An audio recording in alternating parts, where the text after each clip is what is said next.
जय हिंद, वंदे मातरम। स्वागत आप सभी का सक्सेस वर्ल्ड एमसीक्यू चैनल पर। तो चलिए आज के इस वीडियो में बिहार पुलिस न्यू वैकेंसी 2022 के लिए 50 अति महत्वपूर्ण प्रश्नों को लेकर आए हैं।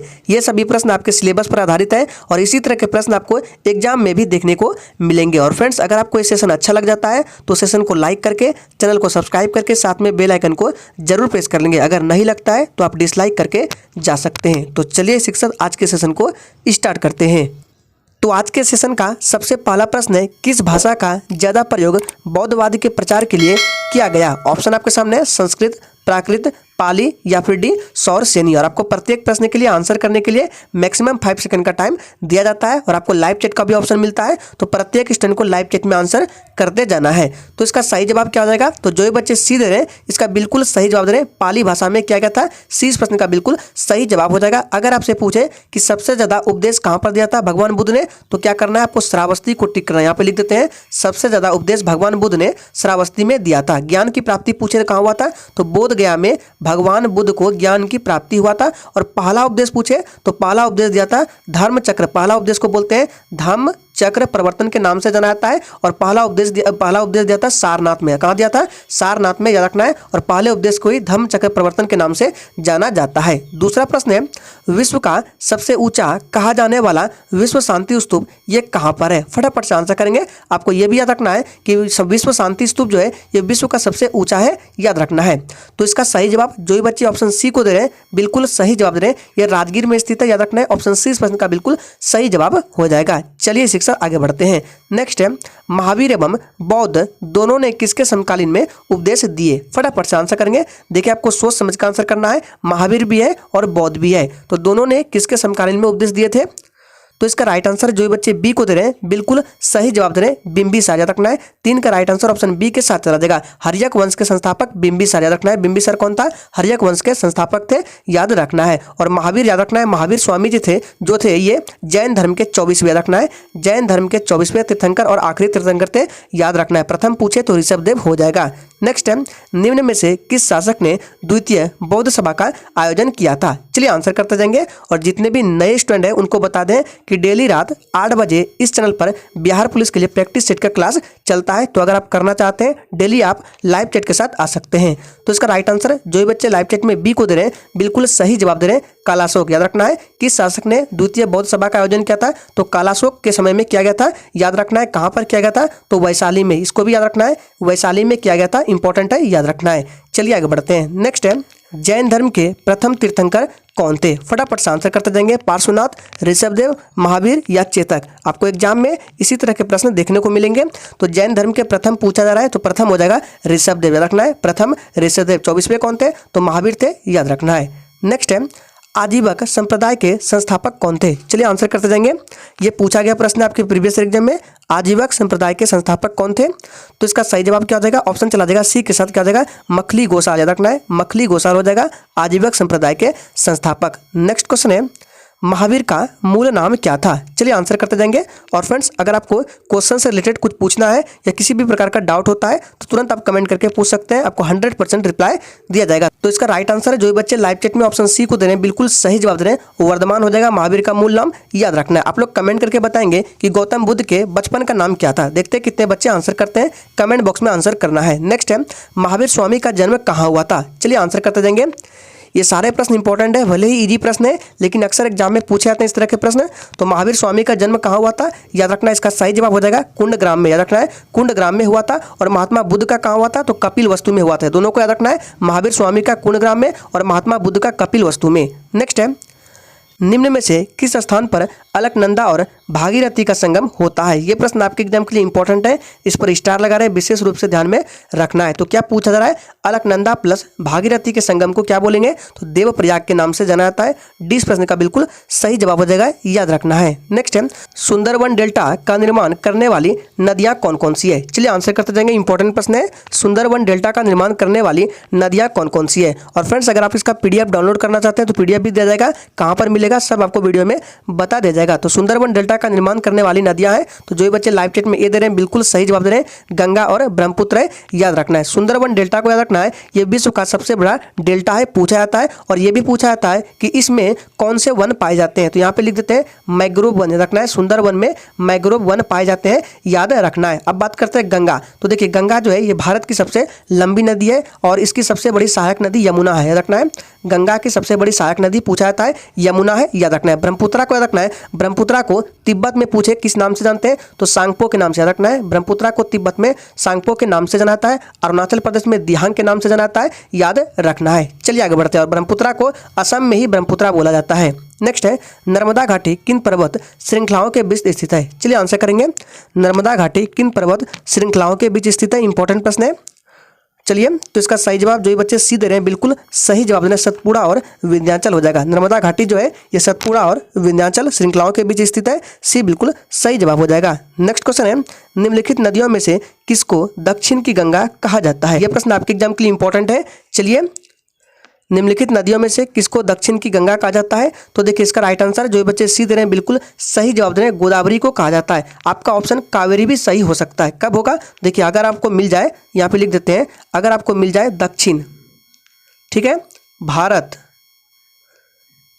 की गंगा, अगर इस तरह लिखा मिल जाए आपको क्वेश्चन में कि निम्नलिखित नदियों में से किसको दक्षिण भारत की गंगा बोलेंगे, तो कावेरी को टिक करना है। लेकिन अगर आपसे सिर्फ पूछे कि निम्नलिखित नदियों में से किसको दक्षिण की गंगा बोलते हैं, तो गोदावरी को याद रखना है। नेक्स्ट है भारत में यारलंग जेंगबो नदी को किस नाम से जाना जाता है। फटाफट से आंसर करेंगे, आपको सिंपली याद रखना है, दक्षिणी गंगा पूछे तो गोदावरी को टिक करना है, दक्षिण भारत की गंगा पूछे तो कावेरी को टिक करना है। तो इसका सही जवाब क्या हो जाएगा, 13 का जो बच्चे सी दे रहे हैं बिल्कुल सही जवाब दे रहे हैं ब्रह्मपुत्र, याद रखना है। इसका राइट आंसर सी हो जाएगा। यारलुंग जेंगबो नदी को किस नाम से जाना जाता है, तो ब्रह्मपुत्र के नाम से जाना जाता है, याद रखना है। नेक्स्ट है निम्नलिखित में से कौन सी नदी पश्चिम की ओर बहती है। ये प्रश्न आपके एग्जाम के लिए कतई जरूर प्रश्न है, फटाफट से आंसर करते जाएंगे। निम्नलिखित में से किस नदी, कौन सी नदी पश्चिम की ओर बहती है, तो देखिए ज़्यादातर नदियां जो है, याद रखना ज़्यादातर नदियां बंगाल की खाड़ी की तरफ बहती है। लेकिन देखिए नर्मदा हो गया, नर्मदा जो नदी जो है ये पश्चिम की ओर बहती है, याद रखना है। किस ओर बहती है, पश्चिम की ओर, याद रखना है। इसका राइट आंसर बी के साथ चला जाएगा। चलिए आगे बढ़ते हैं। नेक्स्ट क्वेश्चन है भारत के संविधान की निम्नलिखित में से कौन सी एक अनुसूची में दल बदल विरोधी कानून विषयक प्रावधान है। फटाफट से आंसर करेंगे। चलिए आपका जैसे ये भारत का मैप हो गया उस वाले क्वेश्चन में, तो इधर आपका क्या है, बंगाल की खाड़ी, याद रखना है, बंगाल की खाड़ी, और इधर क्या है, अरब सागर है, और ज़्यादातर नदियाँ इधर ही आती है, याद रखना है। तो कोई कोई नदियाँ हैं जो कि इधर आती है अरब सागर में, तो वो नर्मदा है, याद रखना है।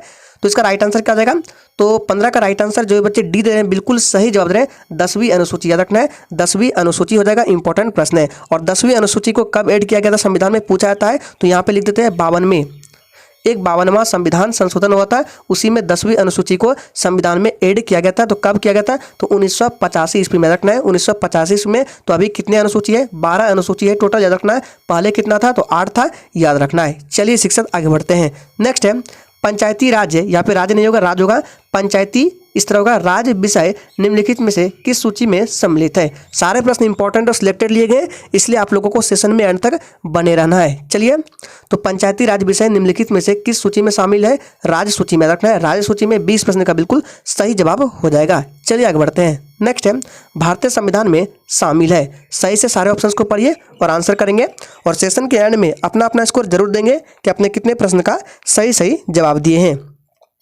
तो इसका सही जवाब देखिए, जो बच्चे लाइव चैट में ऑप्शन ए को दे रहे हैं बिल्कुल सही जवाब दे रहे हैं। 395 अनुच्छेद है, 22 भाग है और 12 अनुसूचियां हैं, याद रखना है। चलिए शिक्षक आगे बढ़ते हैं। अगला प्रश्न है भूमि सुधार खाली स्थान के विषयों के अंतर्गत आता है। फटाफट से आंसर करते जाएंगे, और याद रहे आपको एक भी दिन प्रैक्टिस सेट को मिस नहीं करना है। डेली रात आपको 8 बजे इस चैनल पर आ जाना है, आपको डेली रात क्लास मिलते हैं। तो भूमि सुधार किस विषय के अंतर्गत आता है, तो इसका सही जवाब है, जो बच्चे सी दे रहे हैं ये भी राज्य सूची के अंतर्गत आता है, सी बिल्कुल सही जवाब हो जाएगा। नेक्स्ट है निम्नलिखित में से कौन एक सही सुमेलित नहीं है। सही से सारे ऑप्शंस को पढ़िए। देखिए क्या दिया गया है, नागरिकता संविधान का भाग 2 दिया गया है, मौलिक अधिकार संविधान का भाग 3 में है, मौलिक कर्तव्य संविधान का भाग 4, ये गलत है, याद रखना है। देखिए ऑप्शन ए में जो है नागरिकता संविधान का भाग 2 ये बिल्कुल सही है। देखिए मौलिक अधिकार संविधान का भाग 3 ये भी सही है। जो ऑप्शन में दिया गया है मौलिक कर्तव्य संविधान का भाग 6A ये बिल्कुल गलत है। यहाँ पे क्या होगा, भाग 4A होगा, याद रखना है। मौलिक कर्तव्य जो भाग 4A में है। आर्टिकल की बात करें तो 51A में है। और कितना मौलिक कर्तव्य है तो टोटल 11 मौलिक कर्तव्य है। किस देश से लिया गया है पूछे तो रूस देश के संविधान से लिया गया है, याद रखना है। इतने सारे प्रश्न बनते हैं तो फिलहाल इसका राइट आंसर सी के साथ चला जाएगा। मौलिक कर्तव्य भाग 6A में दिया है जो कि 4A में होगा, याद रखना है। नेक्स्ट है, भारत का राष्ट्रीय आय का प्रथम मापन किया गया, किसके द्वारा किया गया? चलिए आंसर करते जाएंगे।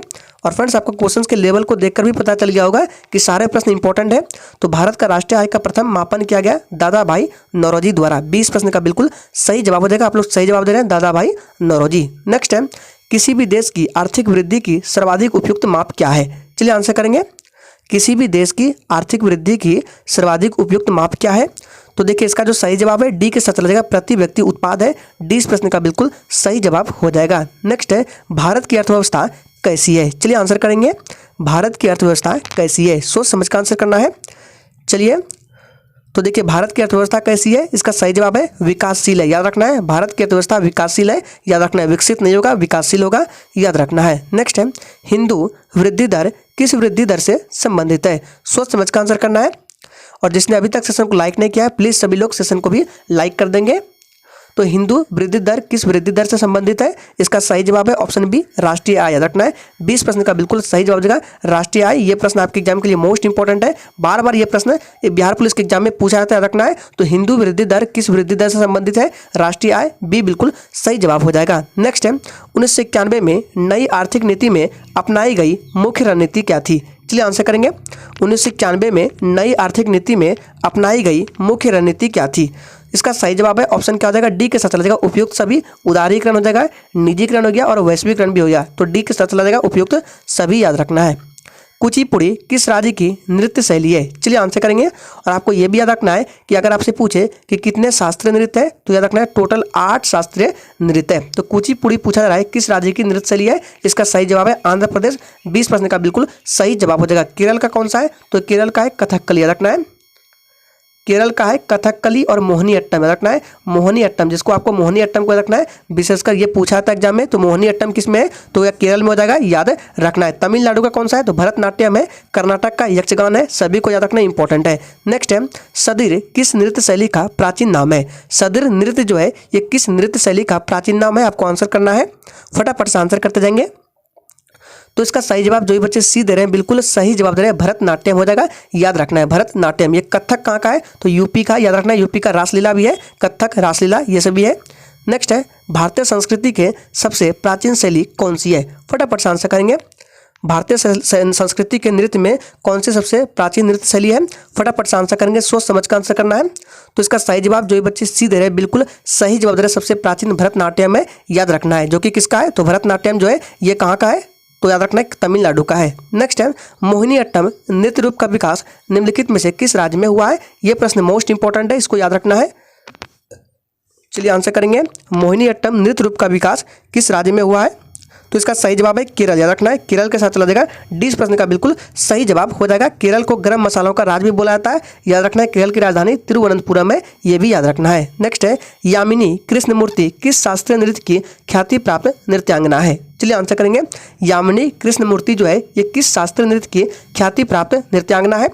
तो याद रखना इसका सही जवाब है उपयुक्त दोनों, यानी कि भरतनाट्यम और कुचिपुड़ी दोनों हो जाएगा। सी बिल्कुल सही जवाब हो जाएगा। नेक्स्ट है, वॉशिंग मशीन का कार्य सिद्धांत क्या है? फटाफट से आंसर करते जाएंगे। आज के सेशन में 50 इंपॉर्टेंट प्रश्नों को रखा गया है, इसलिए आप लोगों को सेशन में एंड तक बने रहना है। तो वॉशिंग मशीन का कार्य सिद्धांत है अपकेंद्रन, याद रखना है। क्या है? अपकेंद्रन है। इस प्रश्न का बिल्कुल सही जवाब हो जाएगा। नेक्स्ट है, वायु शक्ति जिसे विंड पावर बोला जाता है में ऊर्जा का कौन सा रूप विद्युत ऊर्जा में परिवर्तित होता है? चलिए आंसर करेंगे। विंड पावर में कौन सा ऊर्जा विद्युत ऊर्जा में परिवर्तित होता है? चलिए तो 31 के लिए जो भी राइट आंसर ऑप्शन ए को दे रहे हैं बिल्कुल सही जवाब दे रहे हैं, गतिज ऊर्जा, रखना है। विंड पावर में गतिज ऊर्जा का रूपांतरण होता है विद्युत ऊर्जा में। ए इस प्रश्न का बिल्कुल सही जवाब हो जाएगा, याद रखना है। अगला प्रश्न है, निम्न में से किस पदार्थ का विद्युत चालकता सर्वाधिक है? चलिए आंसर करते जाएंगे। निम्न में से किस पदार्थ का विद्युत चालकता सर्वाधिक है? तो आप सभी जानते हैं चांदी जो है सबसे अधिक क्या है? चालक है, रखना है। विद्युत चालक है। 20 प्रश्न का बिल्कुल सही जवाब हो जाएगा, याद रखना है। चांदी का सिंबल क्या है पूछा जाता है, तो इसका क्या लिखते हैं? एजी, याद रखना है। एजी होता है इसका संकेत और इसका परमाणु क्रमांक 47 होता है, याद रखना है। चलिए आगे बढ़ते हैं। नेक्स्ट है, निम्न धातु में से कौन सा समान ताप पर द्रव अवस्था में पाया जाता है? धातु पूछा जा रहा है। चलिए आंसर करेंगे। चलिए बात करते हैं कि इसका पीडीएफ आपको कहाँ पर मिलेगा। तो जितने भी नए स्टूडेंट हैं उनको बता दें कि डिस्क्रिप्शन बॉक्स में आपको टेलीग्राम चैनल का लिंक मिल जाएगा। किसका? टेलीग्राम चैनल का लिंक मिल जाएगा। जाइए टेलीग्राम चैनल को ज्वाइन कर लीजिए, वहाँ पर आप इस का पीडीएफ डाउनलोड कर सकते हैं बिल्कुल फ्री में।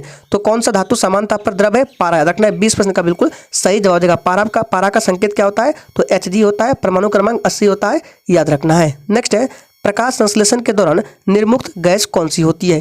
चलिए आंसर करेंगे। यानी कि पूछा जा रहा है प्रकाश संश्लेषण के दौरान कौन सी गैस निकलती है? तो याद रखना है ऑक्सीजन निकलती है। ऑप्शन 20% का बिल्कुल सही जवाब हो जाएगा ऑक्सीजन। कार्बन डाइऑक्साइड कैसे लिखते हैं? CO2, ऑक्सीजन O2, याद रखना है। कार्बन मोनोऑक्साइड CO हो जाएगा। सल्फर डाइऑक्साइड SO2, सभी को याद रखना है, इंपॉर्टेंट है। नेक्स्ट है जब कोई बाहरी पदार्थ मानव रुधिर प्रणाली में प्रवेश करता है तो प्रतिक्रिया कौन प्रारंभ करता है? मोस्ट इंपॉर्टेंट प्रश्न है, बायोलॉजी का इंपॉर्टेंट प्रश्न है। जब कोई बाहरी पदार्थ मानव रुधिर यानी कि रक्त में प्रणाली में प्रवेश करता है तो प्रतिक्रिया सबसे पहले कौन प्रारंभ करता है? तो WBC कार्य करता है। रखना ये आपके शरीर के लिए इंपॉर्टेंट है। श्वेत रखना है, श्वेत रुधिर कणिकाएं। WBC ऑप्शन 20% का बिल्कुल सही जवाब हो जाएगा, याद रखना है। और WBC का पूछा जाता है नाम क्या है? तो याद रखना है WBC का साइंटिफिक नेम पूछा जाता है तो ल्यूकोसाइट, यहाँ पे लिख देते हैं। ल्यूकोसाइट जो है ये WBC का साइंटिफिक नाम है। एक है RBC का पूछे तो क्या हो जाएगा? तो यहाँ पे लिख देते हैं RBC का होता है एरिथ्रोसाइट। याद रखना है क्या होता है, सही से लिख देते हैं। ये होता है RBC का साइंटिफिक नेम, याद रखना है एरिथ्रोसाइट। और WBC का ल्यूकोसाइट, याद रखना है RBC का कार्यकाल 120 दिनों का होता है। नेक्स्ट है किस भारतीय राष्ट्रीय आंदोलन का शीर्ष गीत वंदे मातरम बना? चलिए आंसर करेंगे। ये प्रश्न आपके एग्जाम के लिए मोस्ट इंपॉर्टेंट है। पूछा जा रहा है किस भारतीय राष्ट्रीय आंदोलन का जो शीर्ष गीत है वो वंदे मातरम बना। तो सबसे पहले याद रखना है वंदे मातरम क्या है? राष्ट्रीय गान है कि राष्ट्रीय गीत है? तो ये राष्ट्रीय गीत है। राष्ट्रीय गान क्या है? वो राष्ट्रीय गान जन गण मन है, जिसको रविन्द्रनाथ टैगोर ने लिखा है। और वंदे मातरम को बंकिम चंद्र चटर्जी ने। तो इसका सही जवाब क्या हो जाएगा? तो जो बच्चे डी दे रहे हैं बिल्कुल सही जवाब दे रहे हैं, स्वदेशी आंदोलन हो जाएगा, याद रखना है। ऑप्शन 20% का बिल्कुल सही जवाब हो जाएगा। कब हुआ था यह आंदोलन? तो 7 अगस्त 1905, याद रखना है। नेक्स्ट है 1931 में कराची अधिवेशन की अध्यक्षता किसने की? मोस्ट इंपॉर्टेंट प्रश्न है, फटाफट से आंसर करते जाएंगे। चलिए प्रत्येक स्टूडेंट का आंसर आना चाहिए। 1931 में कराची अधिवेशन की अध्यक्षता किसने की? इसका सही जवाब जो ये बच्चे बी दे रहे हैं बिल्कुल सही जवाब दे रहे हैं, सरदार वल्लभ भाई पटेल ने किया था। सरदार वल्लभ भाई पटेल ये प्रथम गृह मंत्री थे, याद रखना है। नेक्स्ट है इंडिया डिवाइडेड नाम की पुस्तक के लेखक कौन थे? मोस्ट इंपॉर्टेंट प्रश्न है, फटाफट से आंसर करते जाएंगे।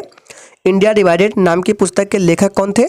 चलिए तो इसका सही जवाब जो ये बच्चे ऑप्शन बी को दे रहे हैं बिल्कुल सही जवाब दे रहे हैं, डॉक्टर राजेंद्र प्रसाद, याद रखना है प्रथम राष्ट्रपति भी थे। और डॉक्टर राजेंद्र प्रसाद संविधान सभा के ये अस्थायी अध्यक्ष थे, यहाँ पे लिख देते हैं अस्थायी अध्यक्ष थे। अगर पूछे कि अस्थायी कौन थे तो अस्थायी कौन थे? तो अस्थायी थे डॉक्टर सच्चिदानंद सिन्हा, जो कि 9 दिसंबर 1946 को बने थे। और अस्थायी अध्यक्ष डॉक्टर राजेंद्र प्रसाद ये 11 दिसंबर 1946 को बने थे, याद रखना है। चलिए आगे बढ़ते हैं। नेक्स्ट है प्रसिद्ध विद्वान अश्वघोष किसके शासनकाल में हुए? चलिए आंसर करते जाएंगे।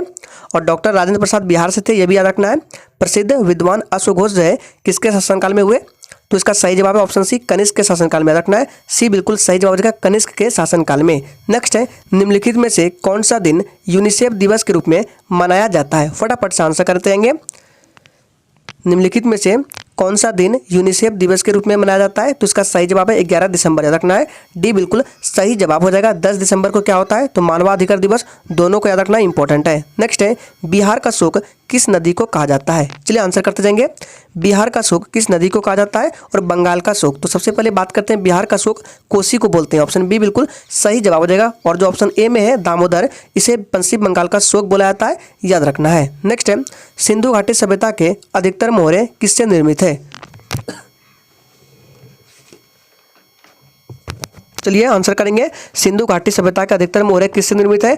तो याद रखना ये सेल खड़ी से, ऑप्शन डी बिल्कुल सही जवाब देगा, सेल खड़ी से निर्मित है। नेक्स्ट है 2001 से 2011 की अवधि में बिहार की जनसंख्या में 10 की वृद्धि दर क्या थी? ये प्रश्न आपके एग्जाम के लिए इंपॉर्टेंट है। 2001 से 2011 की अवधि में बिहार की जनसंख्या में 10 की वृद्धि दर क्या थी?